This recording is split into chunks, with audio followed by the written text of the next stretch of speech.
Hey guys, आप सभी दोस्तों का बहुत बहुत स्वागत करते हैं हमारे यूट्यूब चैनल में। जैसा कि आप जानते हैं कि हम अब पर डे वीडियो अपलोड करने जा रहे हैं, क्योंकि हमारा टाइम अब शुरू हो चुका है। और आप सब तो जानते हैं कि हम 71 बीपीएससी का तैयारी कर रहे हैं दोस्तों, और हमारा 71 बीपीएससी का आज क्लास करने का समय आ गया है। चलिए पढ़ते हैं और आप सभी दोस्तों को बताते हैं क्या कुछ नया सीखने को मिला है हमें दोस्तों आज के क्लास में दोस्तों। ठीक है, चलिए पढ़ते हैं, फिर मिलते हैं आप सभी दोस्तों के साथ।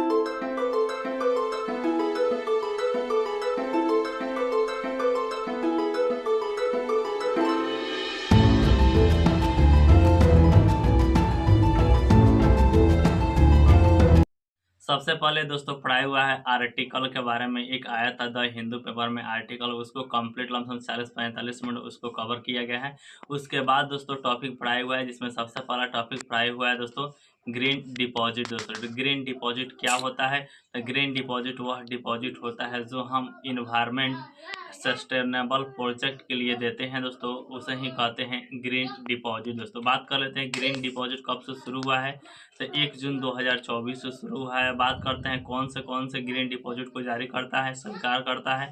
तो आपका जो भी अनुसूचित वाणिज्य बैंक हो गया वह हो गया, स्मॉल फाइनेंस बैंक हो गया वह भी स्वीकार करता है। एनबीएफसी हाउसिंग फाइनेंस कंपनी दोस्तों, इतने सारे स्वीकार करते हैं दोस्तों। ठीक है, उसके बाद दोस्तों पढ़ाई हुआ है एक और टॉपिक जिसका नाम है सिस्टेमिकली इम्पोर्टेंट बैंक। दोस्तों यह क्या होता है?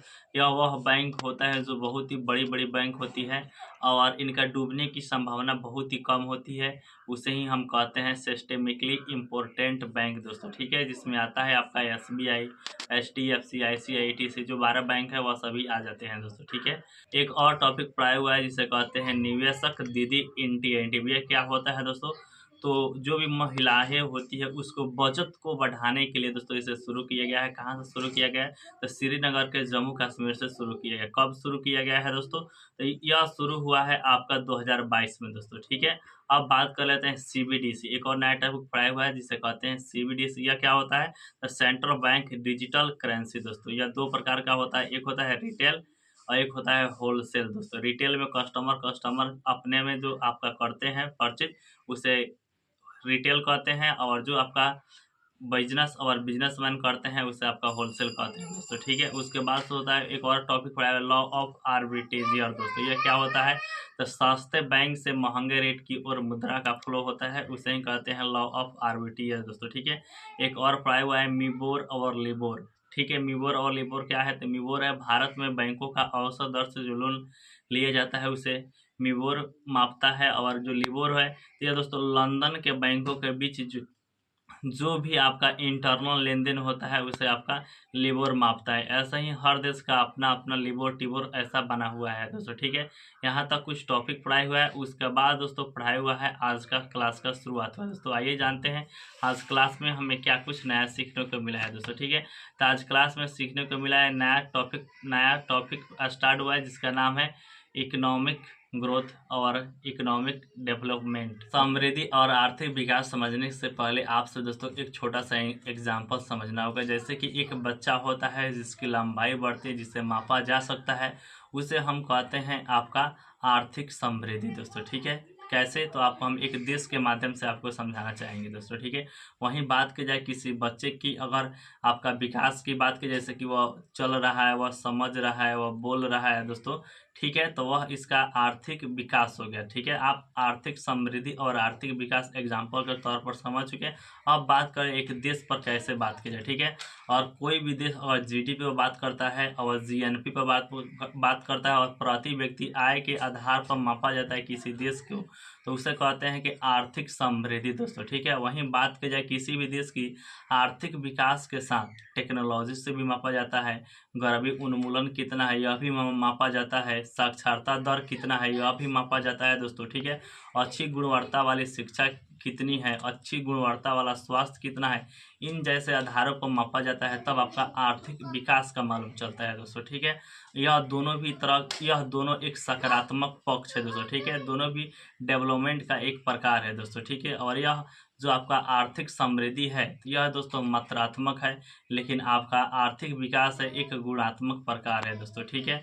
और इसे मापने के लिए बहुत बहुत ज़्यादा तरीका भी बनाया गया है, जैसे कि आपका आर्थिक समृद्धि हो गया तो यह एक आयामी विषय है, यह एक संकीर्ण और एक आयामी विषय है। लेकिन आपका आर्थिक विकास की बात की जाए तो आर्थिक विकास आपका यह एक बहुत आयामी विषय है दोस्तों, ठीक है। इसे मापने के लिए बहुत सारा तरीका भी बताया गया है, जिसे ह्यूमन डेवलपमेंट इंडेक्स हो गया, ठीक है, GDI हो गया, GEI हो गया, MPI हो गया, GNP हो गया। इतने सारे मेथड से इसे मापा जाता है दोस्तों, ठीक है।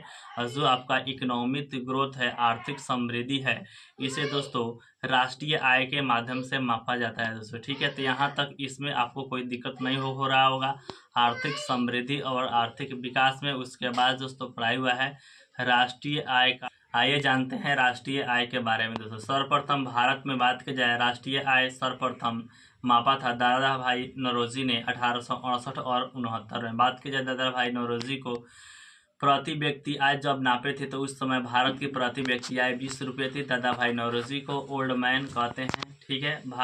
दादा भाई नौरोजी ने एक बुक लिखा था जिसका नाम है poverty and on British rule in India. इसी में एक सिद्धांत दिया गया है जिसे कहते हैं ड्रेन ऑफ वेल्थ दोस्तों, ठीक है।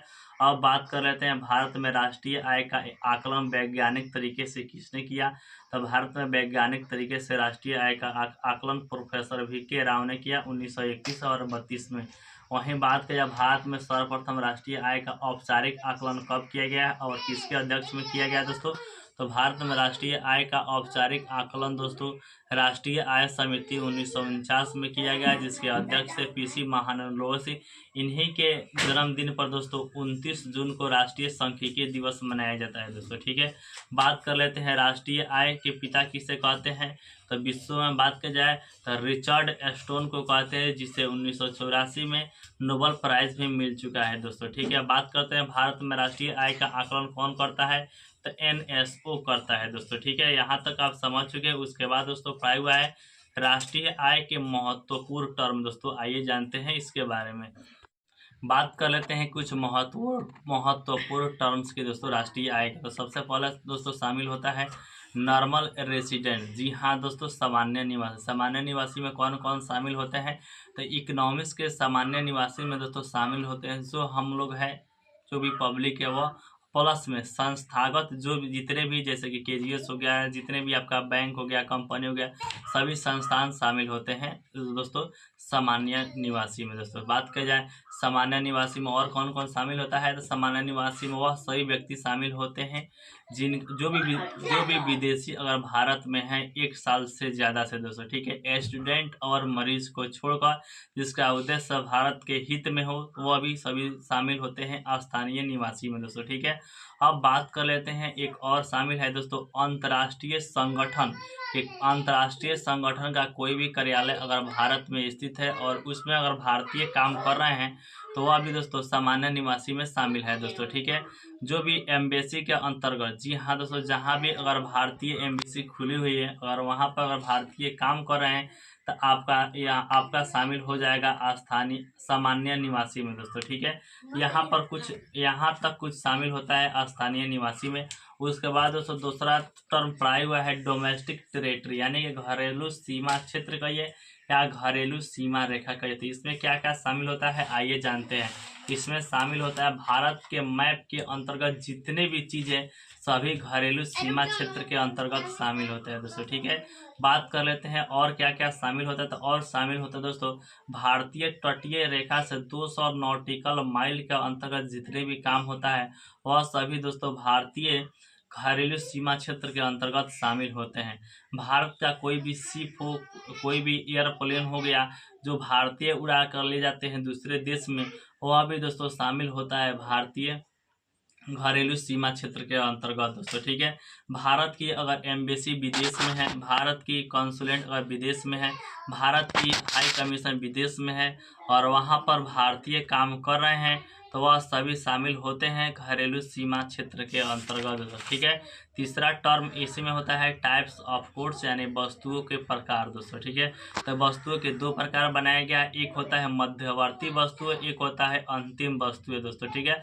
मध्यवर्ती वस्तु उसे कहते हैं जिसका उपयोग करके हम किसी अन्य वस्तु का बनाते हैं दोस्तों। कहने का मतलब है कि वैसी वस्तु जिसका उपयोग हम अन्य वस्तु बनाने में करते हैं दोस्तों, ठीक है। तो आपका मध्यवर्ती वस्तु, जैसे कि आप समझ चुके हैं कि आपका शॉर्ट बनाने के लिए इसमें प्रयोग होता है, बटन हो गया, आपका धागा हो गया, यह सभी मध्यवर्ती वस्तुएं हो गया, ठीक है। लेकिन वैसी वस्तु जिसका उपयोग हम लोग करते हैं, जैसे कि आपका मध्यवर्ती वस्तु में धागा और आपका धागा प्लस में बटन मिलकर शॉर्ट बन गया, तो शॉर्ट आपका अंतिम वस्तु में शामिल हो जाता है, ठीक है। अंतिम वस्तु जिससे हम उपयोग करते हैं। अब बात करें जो आपका फाइनल या फिनिश्ड या अंतिम वस्तुएं होता है, यह कितना प्रकार का होता है दोस्तों, ठीक है। तो यह भी दो प्रकार का होता है, एक होता है कंज्यूमर गुड्स, एक होता है कैपिटल गुड्स दोस्तों। कंज्यूमर गुड्स क्या होता है, तो वह होता है जिसका उपयोग उपभोक्ता वस्तु पर अपने आप पर करते हैं दोस्तों, ठीक है। वहीं बात की जाए कैपिटल गुड्स, तो कैपिटल गुड्स का उपयोग दोस्तों उत्पादक करते हैं लाभ कमाने के लिए, ठीक है। जो आपका उपभोक्ता होते हैं वह यूज करते हैं अपने संतुष्टि प्राप्ति के लिए, और जो उत्पादक होते हैं वह यूज करते हैं दोस्तों अपना लाभ कमाने के लिए, ठीक है। और यहाँ पर दोस्तों व्यय होता है, जो उपभोक्ता होता है यह अधिक व्यय करता है, लेकिन जो आपका कैपिटल गुड्स में शामिल है, जो आपका उत्पादक व्यय करता है उसे आय प्राप्त करने के लिए करता है दोस्तों। और एग्जाम्पल के तौर पर समझा जाए तो जो अगर हम एक फ्रिज लिए, फ्रिज अगर अपने घर पर अगर रखे हैं तो आपका कंज्यूमर गुड्स में शामिल होगा। वहीं फ्रिज अगर दुकान में अगर शॉप में रखे जिससे कुछ रुपया का अर्निंग हो रहा है तो आपका कैपिटल गुड्स में हो। वहीं बात की जाए कैमरा की, तो कैमरा का पर्सनल यूज़ के लिए है तब आपका कंज्यूमर गुड्स में शामिल होगा, नहीं तो आपका अगर कहीं पे फोटो शूट के लिए कहीं पर भी ले जाएगा, फोटो वीडियो बना रहे हैं, ठीक है, उससे कुछ अर्निंग कर रहे हैं तो आपका कैपिटल गुड्स में शामिल होगा, ठीक है। तो यहाँ तक आज तक कंप्लीट पढ़ाई हुआ है। कैसा लगा यह वीडियो आप सभी दोस्तों को नीचे कमेंट कर बता दीजिएगा। मिलते हैं नेक्स्ट वीडियो में, तब तक के लिए जय हिंद।